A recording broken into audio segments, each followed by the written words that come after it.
Kita diperlihatkan color spread baru yang menggambarkan One Piece Film Red, di mana pada gambar tersebut ada Luffy, Shanks, dan Uta.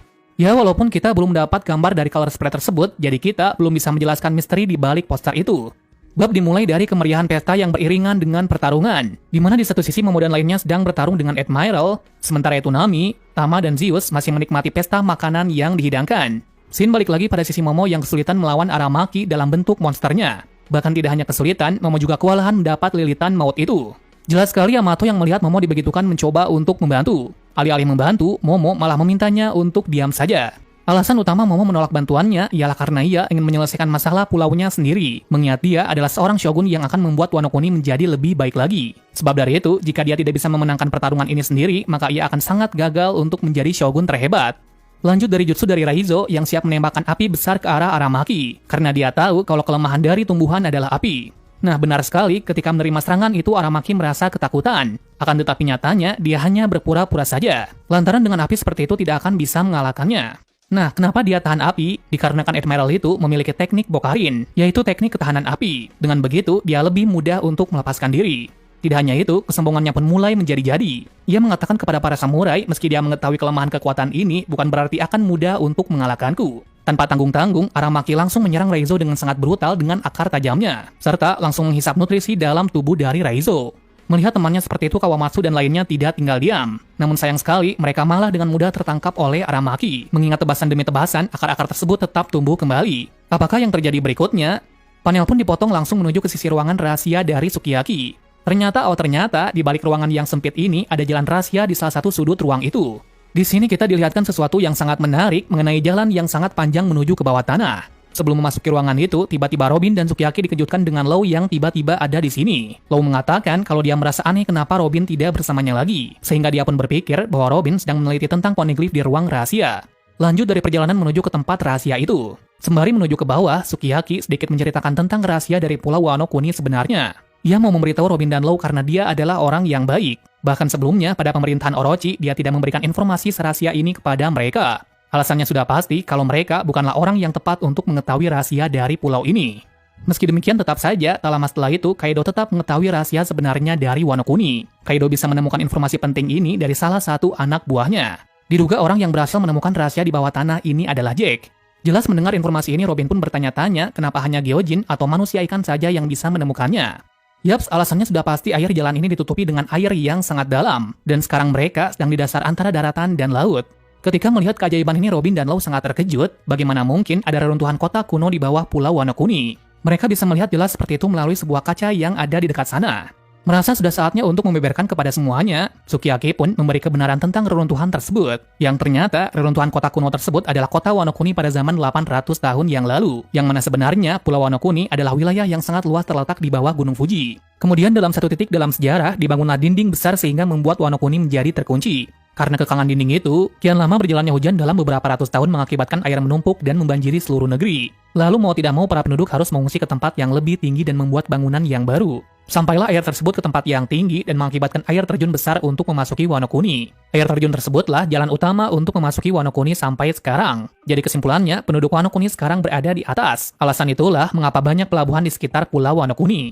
Kemudian kita dilanjutkan lagi dari Sukiyaki, Robin dan Law tiba di salah satu ruangan rahasia. Ternyata itu adalah tempat batu Lord Poneglyph berada. Dengan hal ini pula, maka kelompok topi jerami kurang satu salinan lagi untuk bisa mencapai pulau terakhir yaitu Laughdale. Selain dari batu ini, Sukiyaki mengatakan kalau di kaki Gunung Fuji jauh di bawahnya terdapat senjata kuno yang disebutkan di awal. Yaps, tepat sekali, senjata itu adalah Pluton. Sayang seribu sayang Sukiyaki hanya mengetahui informasi ini saja. Dan untuk bentuk dari Pluton ini, dia tidak mengetahui betul bentuknya seperti apa. Dikarenakan Pluton terpendam di dalam reruntuhan di bawah Gunung Fuji. Sukiyaki kemudian menjelaskan ada satu cara untuk mengeluarkan Pluton dari tempat itu. Jawabannya adalah menghancurkan dinding besar tersebut. Dengan demikian, maka Pluton bisa didapatkan. Satu hal baik lainnya, Wano benar-benar akan bebas seperti yang dikatakan oleh Oden. Sukiyaki mengetahui persoalan ini dikarenakan informasi ini diwariskan ke cucu-cucunya. Namun bedanya di sini, Sukiyaki tidak mengetahui alasan kenapa Oden mau membuka Wano Kuni. Mungkin Oden menemukan alasan lain saat berlayar dahulu. Panel pun kembali pada pertarungan di luar ibu kota bunga. Di situ kita dilihatkan Yamato dan Akayaza dibuat tidak berkutik oleh Aramaki, sambil berkata bahwa kalau Kaido masih di sini, maka sudah pasti dirinya dan Angkatan Laut tidak akan datang ke sini. Namun karena sekarang Kaido sudah dikalahkan, maka kesempatan besar untuk merebut Pulau Tak Bertuan ini akan semakin besar. Ditambah lagi, topi jerami juga ada di sini. Jadi ini adalah saat yang pas untuk mendapatkan dua kesempatan itu. Dirasa sangat sulit untuk menghentikan Admiral yang satu ini, Yamato meminta Momo untuk meminta bantuan kepada Luffy dan lainnya, dikarenakan Luffy tidak akan kalah melawan orang semacam ini. Mengejutkannya, Momo malah menangis Yamato mengatakan seperti itu, dikarenakan mulai dari sekarang dia tidak harus menerima bantuan dari Luffy lagi, terutama Yamato. Kenapa Momo sangat egois seperti itu? Lantaran Yamato sedang menjalani hidup yang sangat sengsara di Onigashima. Jika dia hidup seperti ini terus, maka Yamato tidak akan bebas. Alasan itulah Momonosuke mengatakan untuk pergi dari sini. Tidak hanya itu saja, mulai detik ini, Momo dan penduduk negeri Wano Kuni harus bisa untuk melindungi negara mereka. Bila mereka tidak bisa melakukan hal ini, maka tak menutup kemungkinan jika ada lawan yang berbahaya masuk, maka pulau ini akan hancur seperti sebelumnya. Aramaki yang mendengar Momonosuke berkata omong kosong seperti itu langsung memaki-maki Momo, karena dia tidak pernah berpikir kalau ada seekor naga yang memalukan seperti dirinya. Karena terpancing amarah dan putus asa, secara mengejutkan, Momo malah bisa menggunakan teknik Bolo Blade seperti Kaido. Sayang sekali semburan api itu tidak mengenai Aramaki sedikit pun. Baiknya di situ, Yamato dan lainnya terbebas dari kekangannya. Kemudian Momo mencoba untuk kedua kalinya. Kali ini dia akan melakukannya dengan baik. Dan ternyata benar, serangannya kali ini mengenai tepat Aramaki dalam wujud monsternya. Sampai-sampai ia terbakar habis. Tetapi kekuatan Aramaki tidak hanya sampai situ saja. Dikarenakan meski tubuh monsternya hancur dan terbakar, tetapi dia bisa tumbuh kembali seperti tanaman yang baru ditanam. Sehingga dengan itu, dia bisa lepas dari malapetaka tersebut. Entah sejauh apa kekuatan dari Aramaki ini, satu hal yang pasti, kekuatannya itu memang sangat berguna dalam situasi apapun. Selanjutnya mulai dari sekarang Aramaki akan bersungguh-sungguh untuk melawannya. Namun sebelum memulai pergerakan, tiba-tiba kilat hitam terlihat dari kejauhan. Tentunya Aramaki langsung terdiam, merasakan aura mengintimidasi yang melumpuhkannya. Sampai-sampai ia berteriak kesakitan. Aramaki kemudian berpikir haki siapa ini. Sebegitu kuatnya sampai membuatnya menjadi seperti ini. Sontak dia pun terkejut yang melakukannya ternyata adalah Shanks. Sementara di sisi itu, kita dilihatkan aura Hoshoku dari Shanks memang benar-benar mengerikan. Bahkan beberapa pemula pingsan akibat haki rajanya itu, padahal target utamanya hanyalah Aramaki saja. Dengan begini berarti kekuatan haki raja dari Shanks memang benar-benar di level yang berbeda, dikarenakan jangkauan dan kekuatannya sangatlah jauh.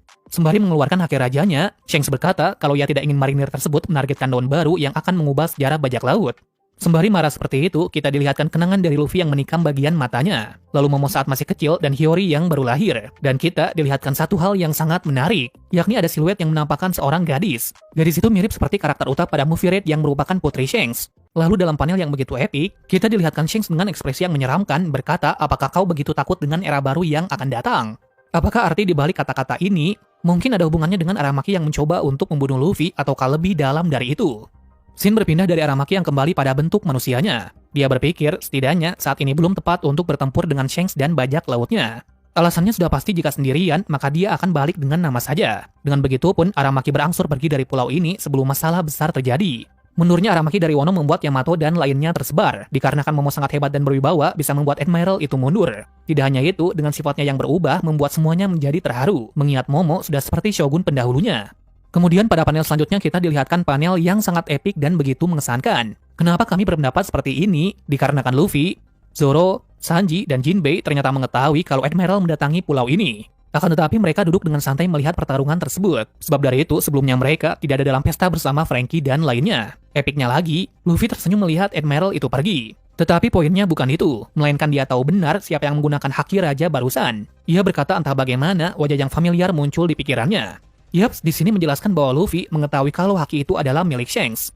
Well, itulah chapter 1055 yang baru saja kita bahas. Yang mana dari sini kita bisa menyimpulkan kalau sebentar lagi, Momo akan membuat pilihan yang besar antara membuka Wano Kuni atau tidak. Dikarenakan senjata Pluton bisa digunakan jika pulau ini dibuka.